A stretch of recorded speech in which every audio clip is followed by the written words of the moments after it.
What if I told you three altcoins just smoked the rest of the market this week? You won't believe these numbers.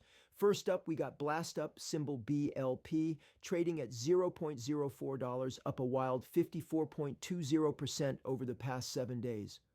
BlastUP is shaking things up with its launchpad model on the Blast Layer 2 blockchain. They're all about helping new crypto projects reach escape velocity by giving them tools, funding, and tons of community support right out of the gate.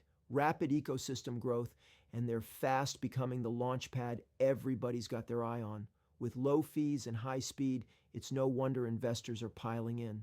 Number 2 on our list, Dogwifhat, ticker WIF, sitting pretty at $2.87 and up 38.80% this week.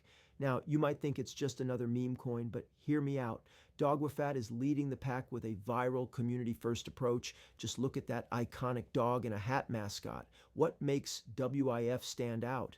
It's laser-focused on building an active community, and every time they drop a new meme or campaign, this thing rockets. Meme coins aren't just hype. If you get a real following, the gains can be insane.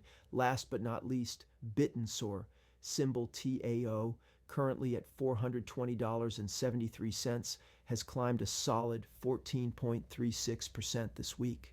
Bittensor is pushing boundaries with decentralized AI networks, basically letting anyone contribute to and earn from machine learning models across the globe. Imagine a world where AI innovation isn't just for tech giants. The TAO token gives you a front row seat. That unique blend of crypto and AI is why investors are so hyped right now. Drop your thoughts in the comments. If you enjoyed the video, give it a thumbs up. Don't forget to subscribe and hit the bell icon. Thanks for watching. See you next time. This is not financial advice.